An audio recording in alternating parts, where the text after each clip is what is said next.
Why would you be the best person for this position? I believe I'd be the best person for this position because I've had a lot of education in psychology where I honed my communication skills, my listening skills, really all skills dealing with people. Um, I have a I have a really strong passion for this work, um, and I really have a good work ethic, and I believe I can learn fast and contribute to the company right away. What have I done outside of formal education to improve myself? Well, first and foremost, I was a student athlete in college. I worked really hard, got outside my comfort zone, learned a lot during athletics, pushed myself beyond my comfort zone, learned a lot about communication and interpersonal skills through athletics. I also did a lot of charity work. I was the director of community service for my team. Um, I really like giving back to the community, working with people of all different types, and really just helping them through tough times in any way I can. Um, and also, just I learned a lot from my family. I come from a diverse background, um, multiracial family. So I learned a lot about diversity and struggles that my family had when they first came to America. So there's just a few ways I've learned outside of my formal education. What would your teachers/fellow students say about your critical thinking or analytical skills? I think first and foremost, my fellow students would say that I'm a very good critical thinker. I have very strong analytical skills.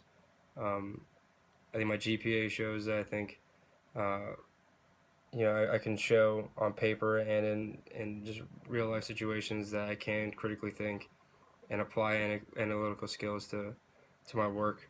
I think my teachers would also say the same thing, but I believe that you know people can always grow, people can always get better at everything, including critical thinking and analytical skills. So I think my teachers would also say, while I do have good critical thinking and analytical skills, that there's always room for improvement. Describe a situation where you were able to have a positive influence on others. The first situation that comes to mind is, by being the director of community service for my lacrosse team. We joined an organization called Team Impact, where we brought um, a child who had suffered, you know, through cancer, survived it, and then he actually went back into remission.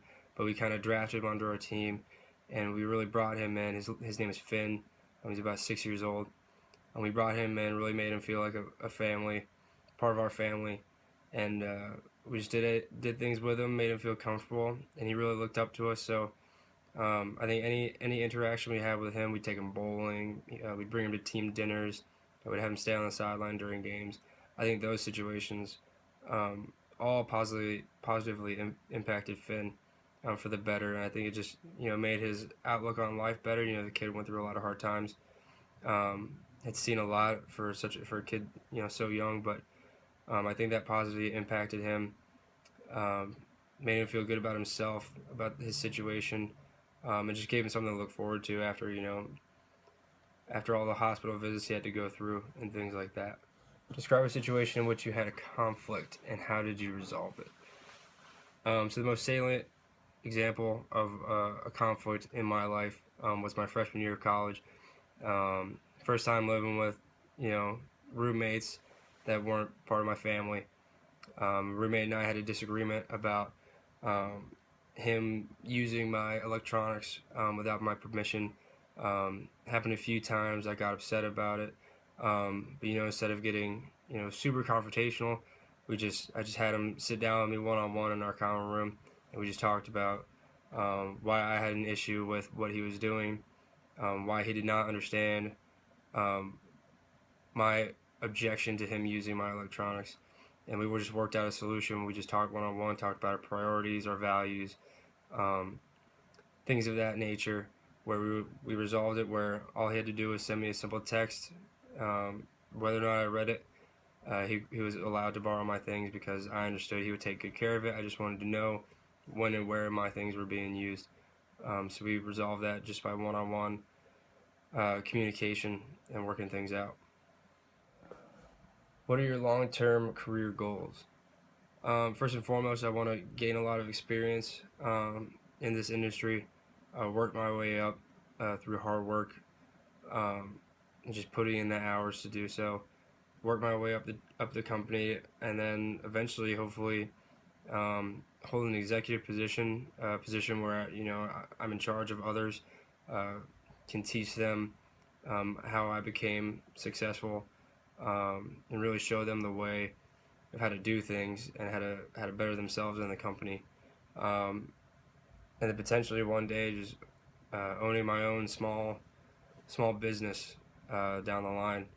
But first and foremost, just gaining experience now, and working my way up in this company would be my number one career goal.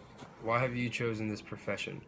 Um, with commercial real estate, I've had a lot of contact with individuals, a lot of my family members, a lot of alumni, both from my lacrosse team and outside of that, just general University of Maryland alumni who are involved in commercial real estate in one aspect or another. Um, my aunt is a property manager. My dad is a lawyer who works primarily with commercial real estate litigation. A lot of my friends work in commercial real estate through leasing and development, and they all just seem to love the industry, everything they do, every aspect of their job. So when I saw how happy they were, when they described to me the things that they were doing in their job and their industry, it really just got me really interested in the industry as a whole, primarily in development, just making things happen on that end, and it really got me passionate about commercial real estate development, and it really drove me to really want to join this profession. What types of rewards motivate you? First and foremost, I think in working, and especially commercial real estate, I think the number one reward would be just client satisfaction, knowing that I did a good job and did everything that I could for the client that made them happy and exactly what they wanted, in the time frame that they wanted. It would be my number one reward. Um, I think just seeing the clients happy would be number one. Um, I think words of affirmation would be another reward that I really appreciate.